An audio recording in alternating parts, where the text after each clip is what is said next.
kami po ay nakikita nyo na nag-uusap, nagtutulong kasama po si Senator Bong Revilla at ang amin pong Sergeant at Arms.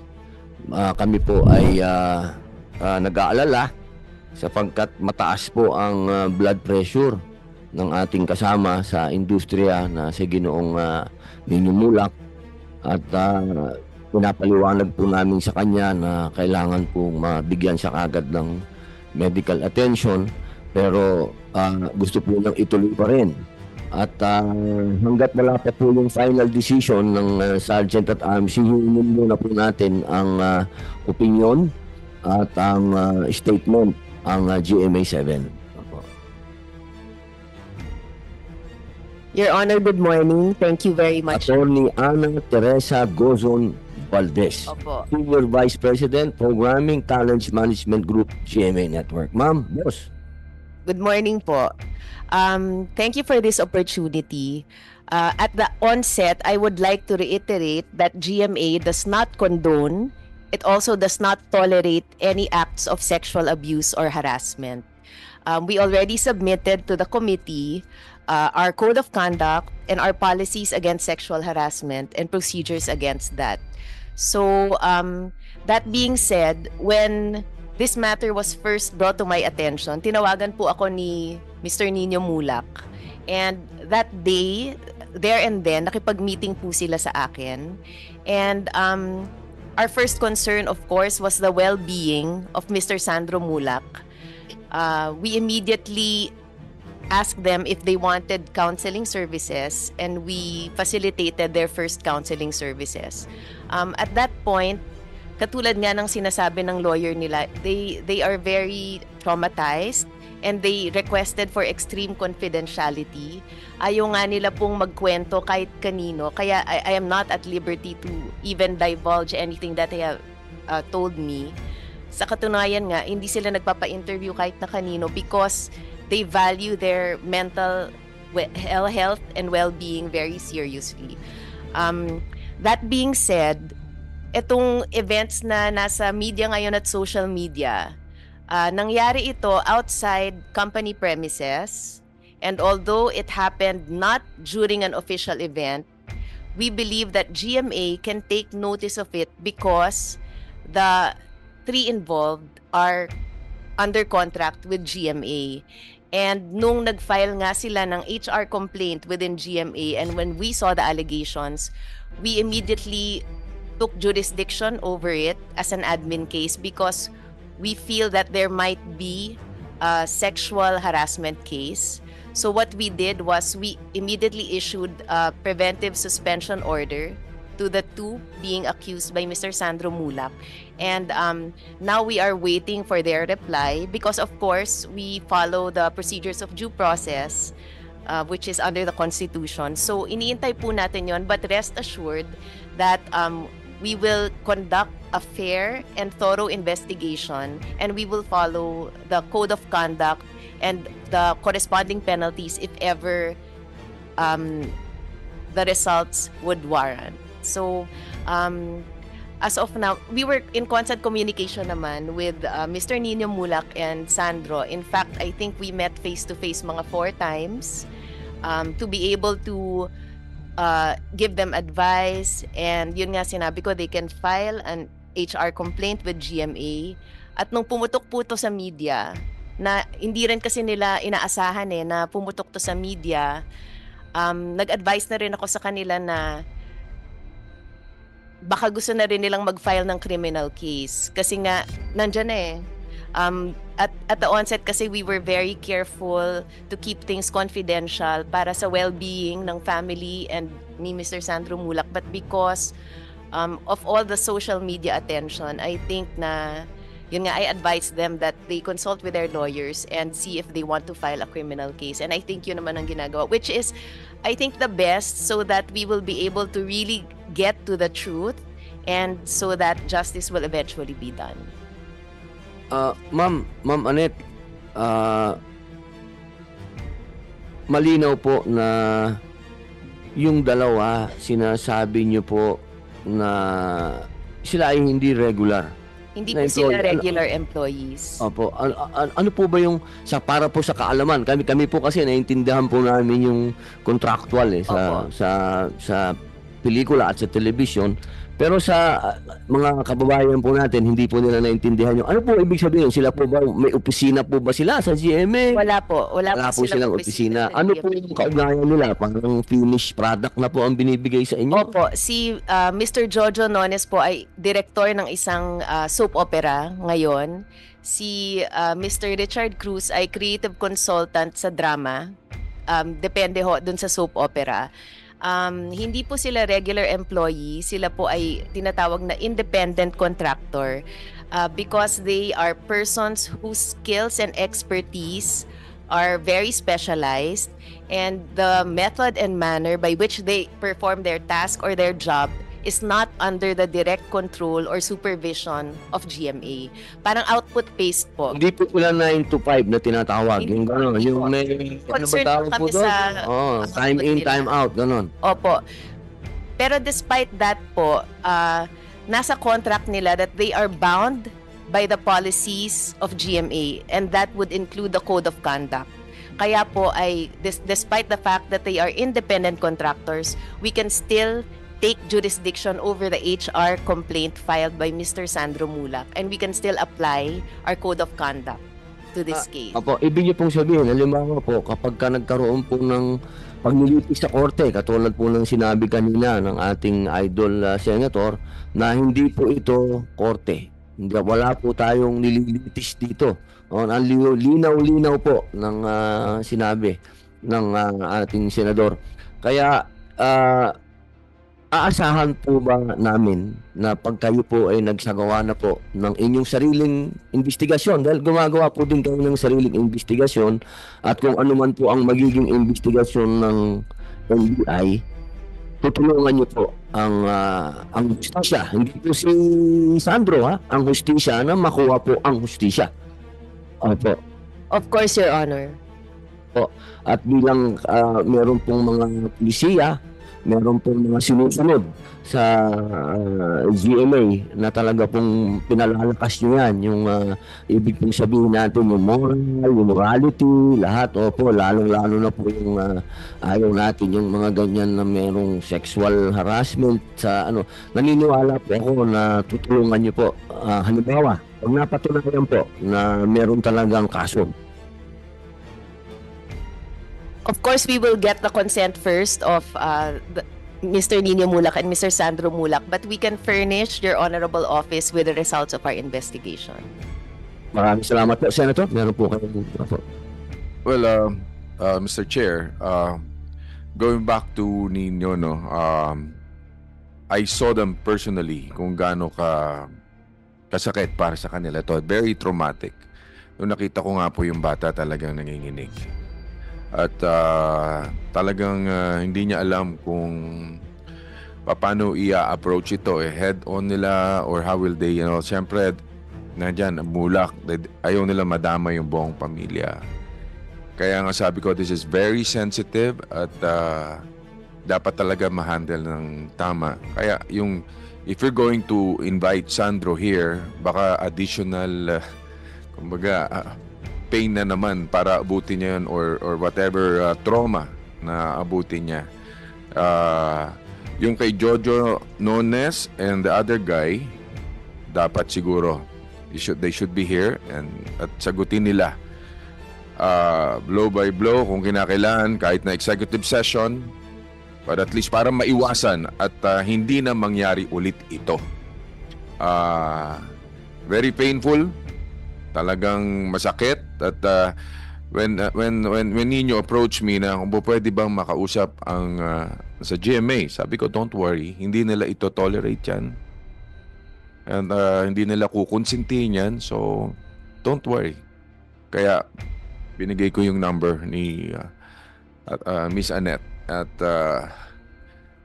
kaya masasabi ko lang, so Nino, basta tayo ako yung mahanga sa inyo at kayo'y nanindigan, dahil yung tapang na ito hindi para lang sa inyo, no?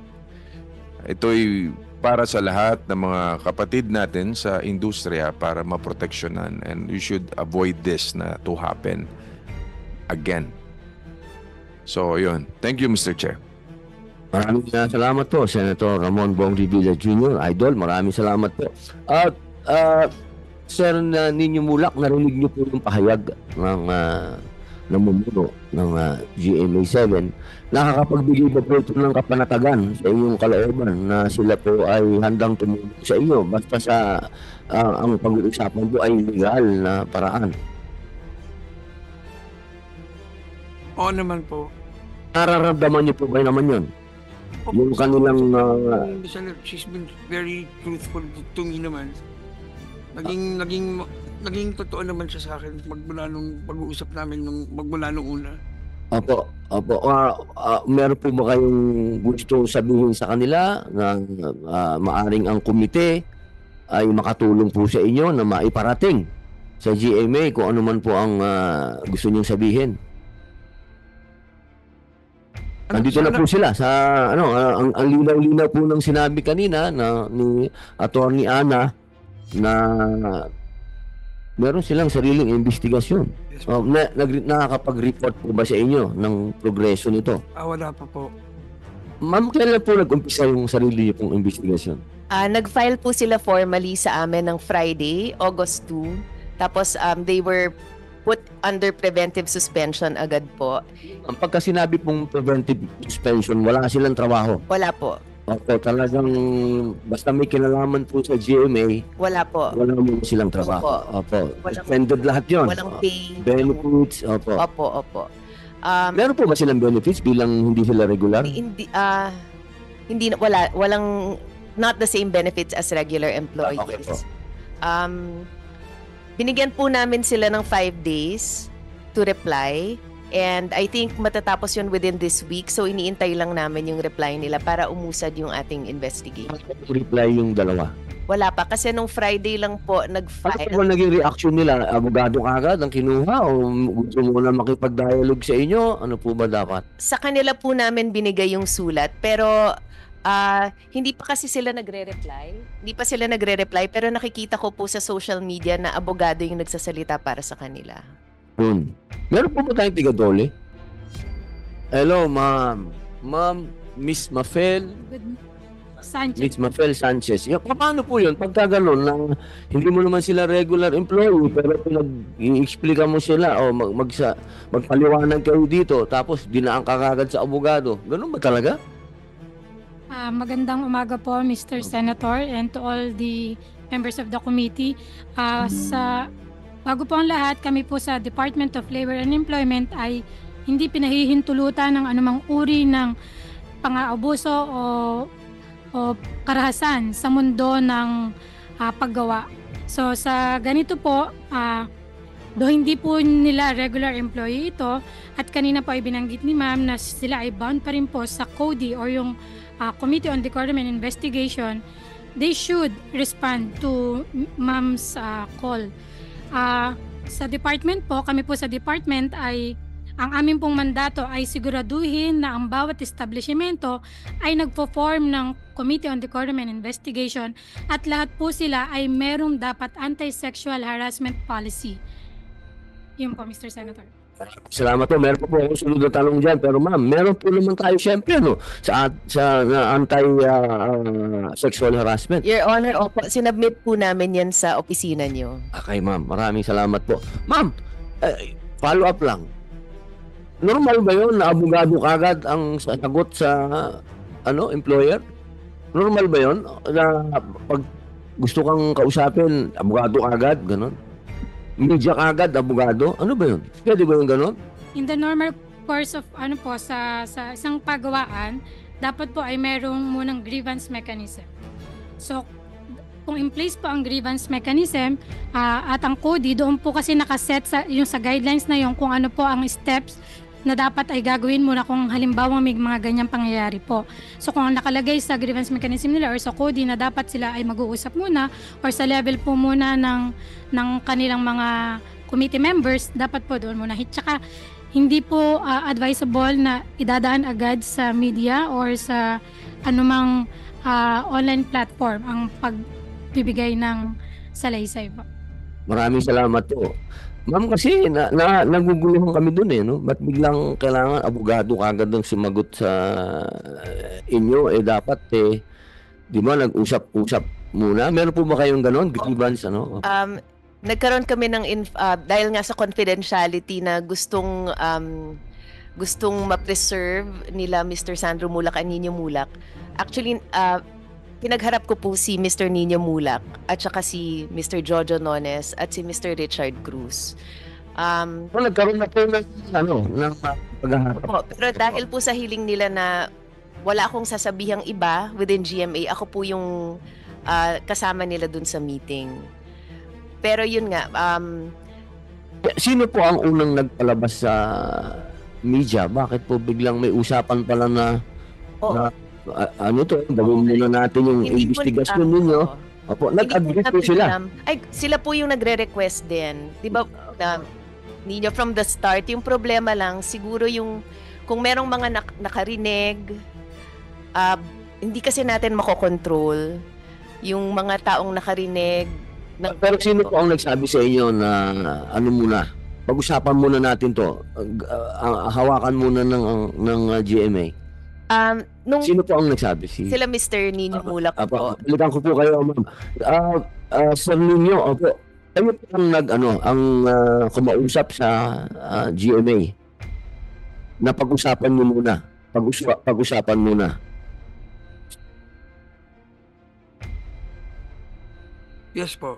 Dahil ano po ang dahilan Sir Nino, bakit gusto niyo po na hawakan muna ng GMA, sila muna, investigasyon muna nila? I wanted to talk to them about what happened first. And yun nga po, sabi po ni... Bilang paggalang po sa GMA. Opo. At si Sandro kasi was very worried about, baka masira yung trabaho. Kahit na nangyari na sa kanya yun, nag-worry po siya na masira yung trabaho niya sa Sparker or mapag-initan siya ng Sparker. So yun, nag-usap po kami ni na Miss Annette. And hinarap nga po ni Miss Annette sa akin yung dalawa. At nag-apologize po sila sa akin. Ang dalawa? Yes po. Opo. Paano po ito lumabas sa... Miss Annette. Opo. Sa harap po. Ma'am, sa harap po ninyo. Opo. Saan po kaya nagmula yung bigla itong pumutok sa media na hanggang sa amin po dito sa Senado? Nagulat po ako, no? Pagdating ko sa plenaryo, sinalubong ako ni Senator Amy Marcos. Sinabi kagad sa akin, nabalitaan mo ba yung nangyari kay Nino? Kasi ako po, committee ko po kasi ang mass media, so kailangan po nilang sabihin sa akin. Hanggang sa pagdaan ko po kay Senator Revilla, kay Senator Jingo Estrada. Kaya, bakit po kaya? Sana, nagkaayos na pala. Bakit Hindi po? po sila nagkaayos. Hindi po sila nagkaayos. Parang saan po yung sorry na yun ba? Yung sorry na yun? Nag-sorry sila sa akin, pero sabi ko, ako tao lang ako eh. Diyos nga na marunong magpatawad, di ba? Kaya ko kayong patawarin, pero kailangan pagbayaran niyo yung ginawa niyo. Ito po ang sinabi nyo, kailangan dumaan sa legal. Yes po. Yun, opo. Na-witness niyo po. Opo. Okay, malinaw po. Ma'am, paano yun? May DOJ ba tayo dito? Wala tayong DOJ? Di tayo okay. Ano na lang po uli? Sa NBI. Boss. Ma'am pala. Ma'am Attorney Marie Catherine R. Nolasco Illescas. Ma'am, ano po ang inyong initial investigation?